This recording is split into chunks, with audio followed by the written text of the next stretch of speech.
Welcome to Dave's Daily Crypto Take. Today is Monday, October 11th, 2021. Let's take a look at today's charts. At number one, BTC is at $56,705.28, up 2.03%. Ethereum at number two, $3,520.67, down 1.94%. Cardano at number three, $2.22, down 1.94%. Binance Coin number four, $416.42, down 1.04%. Tether at number five, $1. XRP number six, $1.16, down 4.69%. Solana at number seven, $150.83, down 3.27%. Polkadot at number eight, $35.06, down 4.08%. Number nine, USD coin, $1. And number 10, Dogecoin at 23 cents, down 4.44%. Take a look at the Crypto Fear and Greed Index. Extreme fear can be a sign that investors are too worried. That could be a buying opportunity. And when investors are getting too greedy, that means the market is due for a correction. So what do we got? We got today, greed at 71. Yesterday was greed at 71. Last week was neutral at 54. And last month was fear at 31. Let's take a look at our 5 articles today. Article number 1 is Vitalik Buterin calls out Bitcoin maximalists for supporting El Salvador's President Nayib Bukele. Article 2, why new investors are choosing Cardano over Bitcoin, Ethereum.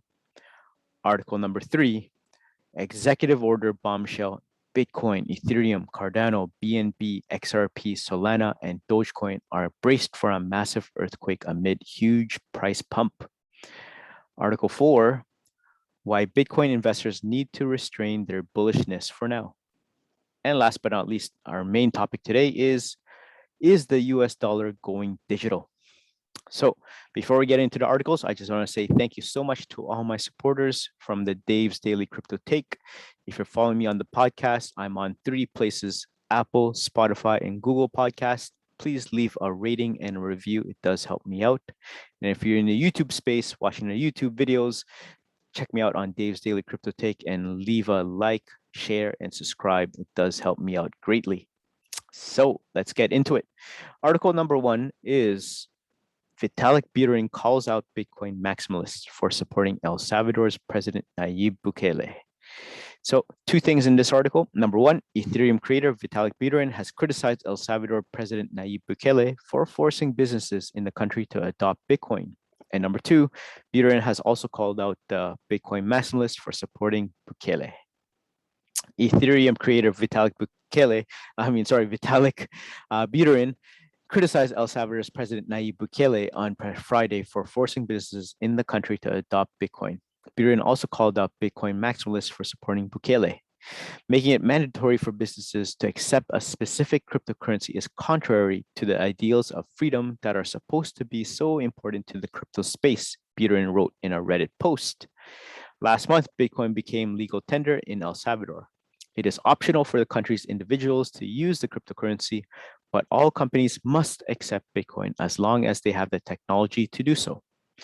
Every economic agent must accept Bitcoin as payment when offered to him by whoever acquires a good or service. Article 7 of El Salvador's Bitcoin law reads, those who, by evident and notorious fact, do not have access to the technologies that allow them to carry out transactions in Bitcoin are excluded from the obligation expressed in Article 7 of the law.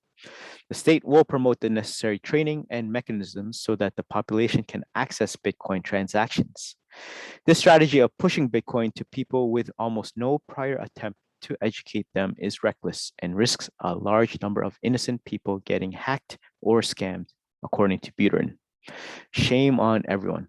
Okay, fine. I'll call out the main people responsible. Shame on Bitcoin maximalists who are uncritically praising him, Bukele wrote Buterin. So what about ETH? Would Buterin say the same things about Ethereum maximalists if El Salvador selected Ether as legal tender, asked one Reddit user? Buterin responded by saying that he has criticized Ethereum users and applications several times. Elsewhere in the thread, he said mandating a specific cryptocurrency is opposed to crypto's idea of freedom.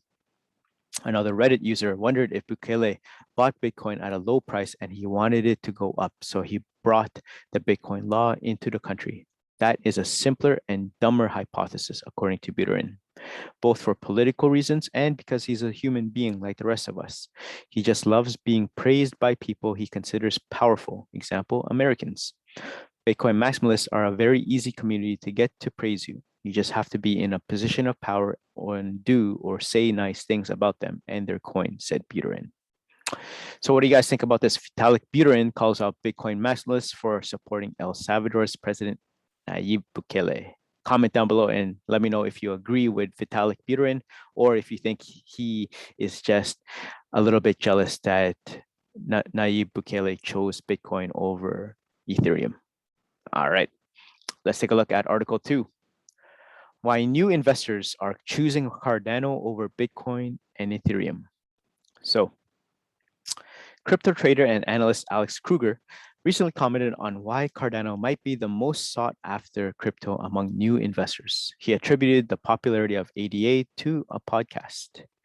In a tweet, he said, just met with an old friend of mine who just got into crypto. His first coin, UPET ADA. Because of a podcast, newcomers always go for ADA. Simply amazing. And JS responded by, one of the mysteries of life is how all newbies go for ADA. While crypto podcasts are popular, he was referring to the one hosted by Charles Hoskinson. He said, it's Charles' YouTube magic. Hoskinson is the co-founder and CEO of IOHK, the company behind Cardano, and is active on social media platforms. On his channel, he explains concepts that include Cardano's update proposals, global crypto challenges, along with conducting regular AMAs or Ask Me Anything sessions. It might essentially mean that he can deliver clarity to first-time investors on his project, according to Kruger. So what are the upgrades? On the Cardano upgrade front, the community released its near-term status update on October 8th. It stated that the team is working on an October maintenance upgrade along with making some more ERC20 deployments. It also noted that for the improvement in decentralization, it has updated Cardano node dependencies along with the re-implementation of the transaction confirmation model. Additionally, the Cardano team is reviewing a few testnets like the Adelis testnet version 4.3.2 and focusing on debugging among other upgrades.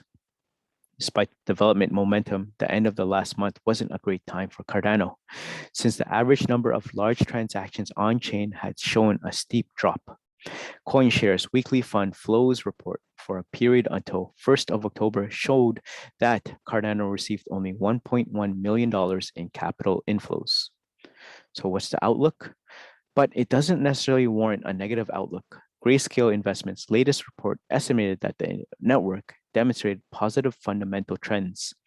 Further, in the near term, the report stated that the new DApp, NFT, and token launches may lead ADA holders to shift their allocation to these assets. Meanwhile, the network is not free from competitive threats. The report cited that there is competition from layer 1 blockchains with smart contracts capability like Ethereum, Solana, Internet Computer Protocol, Avalanche, and others. While Cardano recently developed smart contract capabilities through Alonzo, the application of dApp's function is still in the initial phase. But it is noteworthy that the Cardano Foundation recently announced several strategic partnerships with names like COTI, Chainlink, Rival, etc. in the Cardano Summit 2021. These partnerships are expected to further increase the adoption and use cases of the Cardano network in the upcoming days.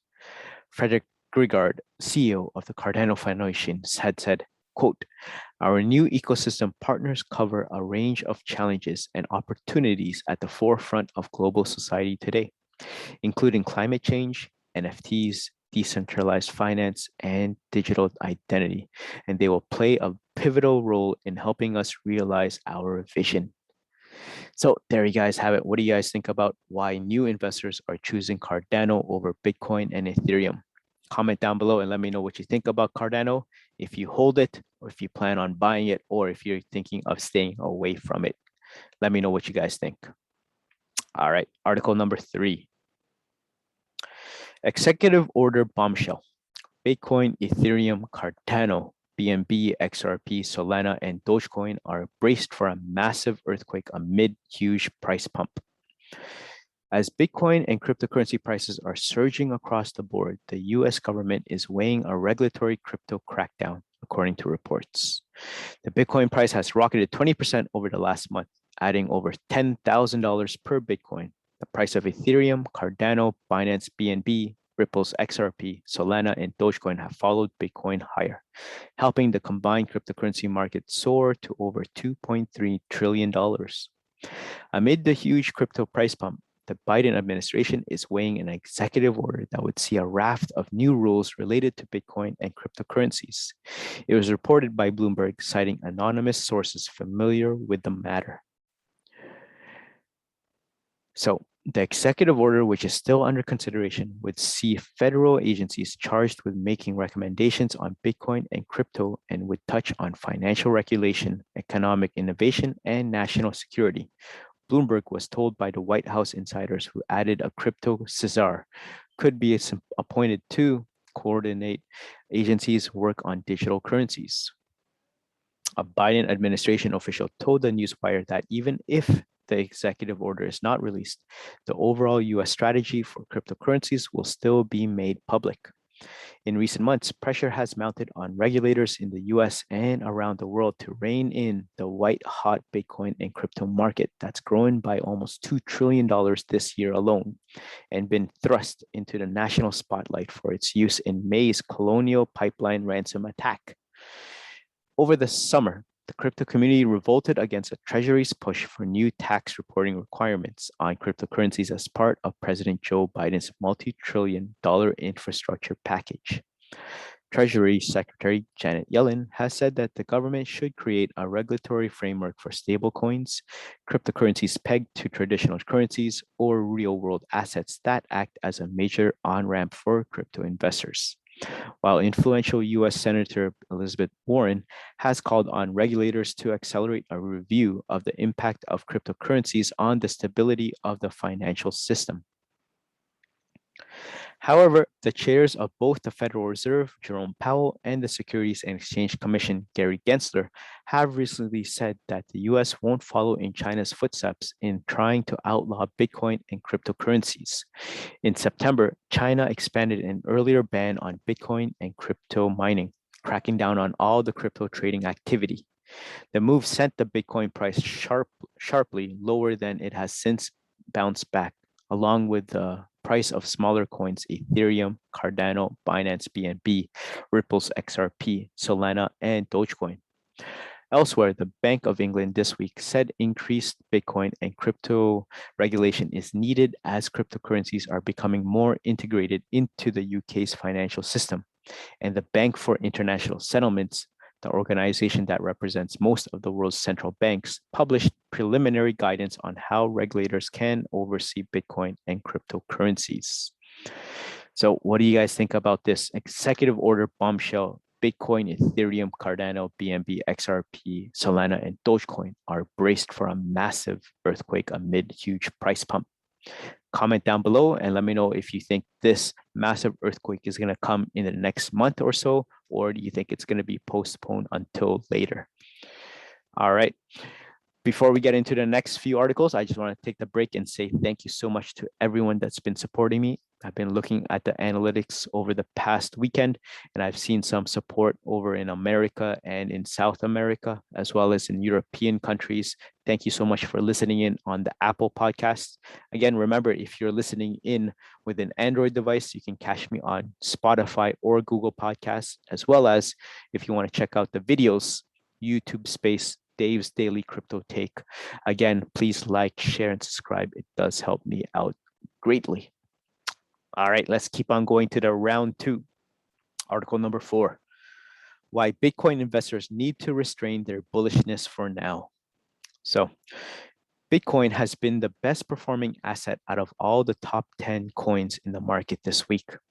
It has once again justified its king coin status, but as the king, it also faces a lot of threats from altcoins sometimes.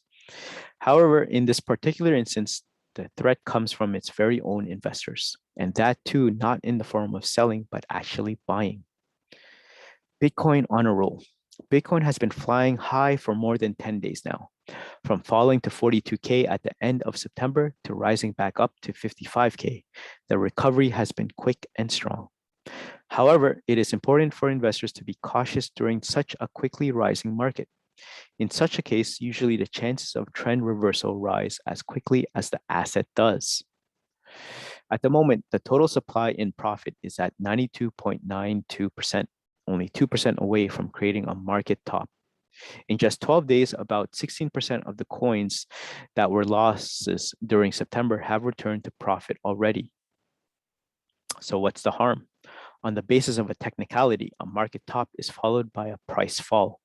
Further, the 17% price rise we have seen this week, combined with the fact that BTC is still going up, could lead to the market top occurring soon. Now, there have been instances in the past when this didn't happen, such as during the April all-time high bull run, but then again, the Bitcoin reached the same 95% plus zone in May. We witnessed a sell-off. Not that the next reach would trigger a sell-off, but we can never be certain about what will happen, so it's better to be safe than sorry. Thus, in order to ensure that there are no significant negative impacts, Bitcoin investors should for a while restrain their bullishness, because even at press time, buying orders had dominance over sell orders, and that too by almost $1.1 billion, about 20K BTC. Again, this is an interpretation of the on-chain data and not in any ways investment advice. So at the end of the day, it is also suggested that investors do their own research as well as invest accordingly. So what do you guys think about this article? Why Bitcoin investors need to restrain their bullishness for now? Comment down below and let me know if you think that 42K to 55K, where's the next step? 60K, or you think it's going to go back crashing down?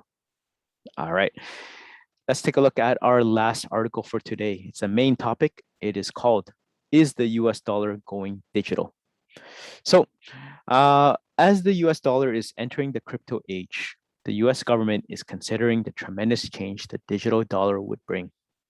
According to a Bloomberg report, the guidance will come through 3 pending reports related to public and private efforts to digitize the world's global reserve currency.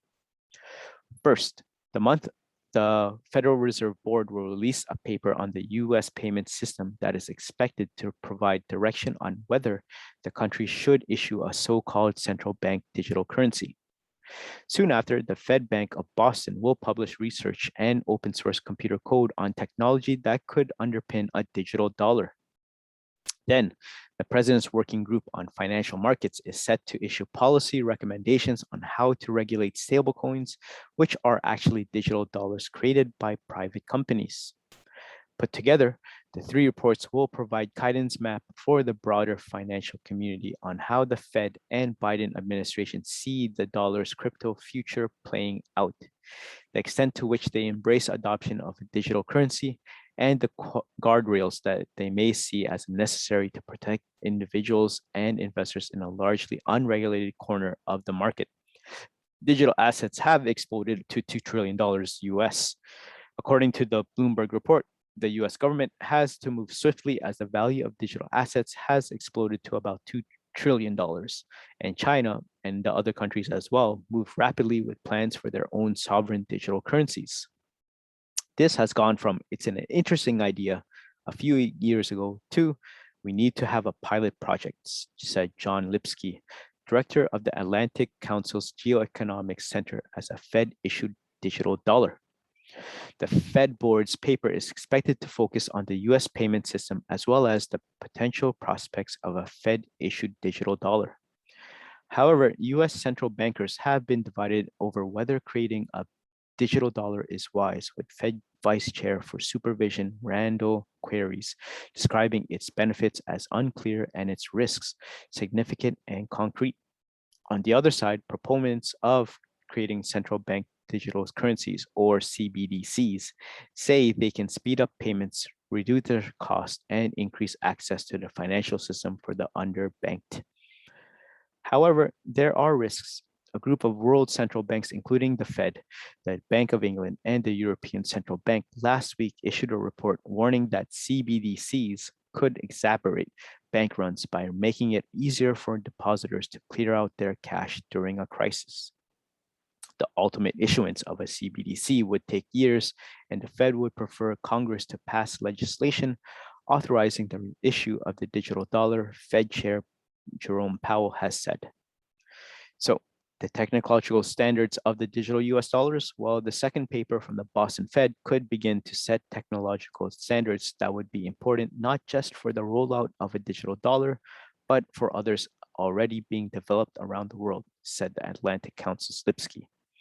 Most countries' economics will have to be integrated with the US payments systems, which means any guidance the Fed gives on what to do about privacy trade-offs and other attributes could end up molding foreign efforts, Lipsky said. While an official US digital currency, if it happens, will take years to come, about private companies, including Tether International Limited and Circle Internet Financial, have launched their own versions with tokens in circulation now worth more than $120 billion. So the stablecoins regulation, the third paper, which will be released by the President's Working Group on Financial Markets, a collection of the leaders of US agencies, including the Fed and the US Treasury Department, will address this trend. Federal officials are concerned because since stablecoins are invested in assets such as corporate bonds and related securities, they could experience severe stress if investors were to lose confidence and attempt to cash in their stablecoins all at once. Powell and Securities and Exchange Commission Chair Gary Gensler have linked stablecoins to money market funds, which also seek to maintain a value of $1, but during times of stress have sometimes failed. The report is expected to recommend bank-like regulation for stablecoin providers and for Congress to pass a bill establishing a new limited type of charter to allow crypto banks to manage stablecoins as deposits, a senior official involved with the report told Bloomberg. Such regulation could limit what stablecoin providers can do with their reserves, possibly constraining their profits in the name of greater investor protection. The Fed would have an enormous competitive advantage over private tokens if it launches its own digital dollar, Barclays Place said in a September research report analyzing the case for a US digital currency. Together with regulations, a federal CBDC could crowd out private issue crypto, the Barclays report said. So what do you guys think about this? Is the US dollar going digital? Comment down below and let me know what you guys think about this. All right, let's take a look at the prices one more time before we head out. At number one, BTC is at $56,700, Ethereum at $3,521, Cardano at $2.22, Binance Coin $417, Tether $1, XRP $1.16, Solana $151, Polkadot $35, USD Coin $1, and Dogecoin at 23 cents. All right, so there you guys have it. Thank you so much for making it this far into the podcast and YouTube video. Again, this is Dave's Daily Crypto Take, taking all of the crypto news, whether they're for or against, unbiased crypto news and updates. So again, please like, share, and subscribe on the YouTube video, and check me out on Apple, Spotify, and Google when you have the chance. All right, until then, have a great crypto day, and I'll see you guys in the next one. Peace.